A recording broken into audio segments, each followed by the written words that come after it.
धर्म संस्कृति समिति के महामंत्री डॉक्टर दीपक रघुवंशी की शिकायत पर विधायक आरिफ मसूद एवं अन्य पर धारा 153 आईपीसी के अंतर्गत थाना तलैया भोपाल में एफआईआर दर्ज की गई है। विधायक पर आरोप है कि उनके द्वारा गुरुवार को इकबाल मैदान पर आयोजित प्रदर्शन के फलस्वरूप धार्मिक भावनाएं आहत हुई हैं। वहीं प्रदेश के गृह मंत्री नरोत्तम मिश्रा ने कहा कि फ्रांस की घटना का देश या मध्य प्रदेश से क्या लेना।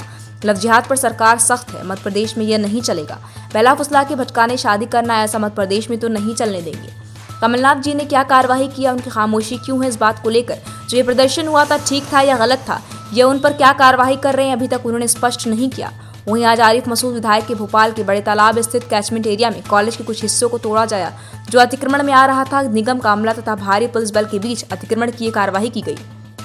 ग्लोबल टीवी के लिए भोपाल से विशेष संवाददाता राजू प्रजापति की रिपोर्ट। आप खुद ही कह रहे हो अवैध अतिक्रमण हटेगा, अवैध को हटना भी चाहिए। अगर अवैध होगा तो जिला प्रशासन की कार्रवाई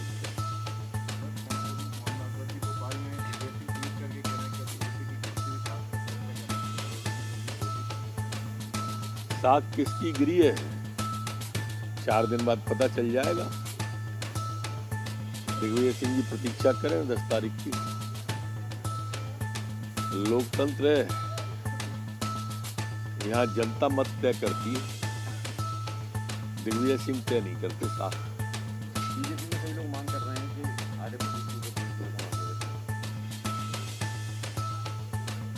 मुझे को अभी तक समझ में नहीं आया कि आदरणीय मसूद जी ने यहाँ पर वो कार्यक्रम क्यों किया। भोपाल फ्रांस की घटना थी, ज्यादा गुस्सा था तो फ्रांस चले जाते।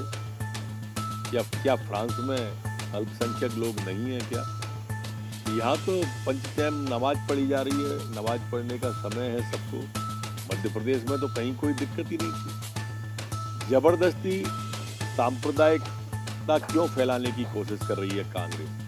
और कमलनाथ जी ने क्या एक्शन लिया? मूल सवाल तो ये है, कमलनाथ जी खामोश क्यों रहे उस पर? क्या वो जायज था? क्या जायज था तो बताएं, गलत था तो बताएं। फ्रांस की घटना का मध्य प्रदेश या देश से क्या लेना देना था? जब मकबूल फिदा हुसैन ने हमारे देवी देवताओं के चित्र बनाए, वो तो देश में थे, तब भी कुछ ऐसा कह देते तो समझ में आता कि सांप्रदायिक सौहार्द की कोशिश करते रहते। इसी तरह से एक बार वो सिमी के लिए बैठ गए थे धरने पर। अब इस तरह का जो कृत्य है मेरे हिसाब से तो ठीक नहीं है जो वो भोपाल में करते हैं।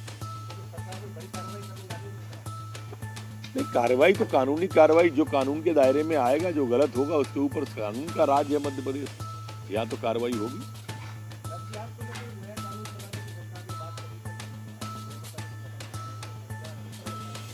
निश्चित रूप से बैठक में विषय आया था और माननीय मुख्यमंत्री जी ने स्पष्ट निर्देश दिए कि मुझे कल रात में एक प्रेस के जरिए पता चला कि मेरे ऊपर एक धारा और एक मुकदमा दायर कर दिया अलग से 153 का। मुझे अफसोस हुआ क्योंकि मैं समझ नहीं पा रहा कि मेरा एक प्रोटेस्ट था, शांति का प्रोटेस्ट था, 25,000 लोग जमा हुए और मैंने कभी किसी के धर्म के बारे में बुरा नहीं बोला।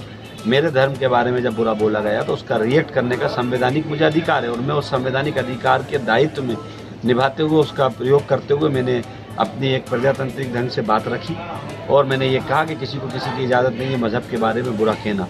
उसके बावजूद मेरे ऊपर एक मुकदमा लगाया, फिर दूसरा एक और कल लगा दिया।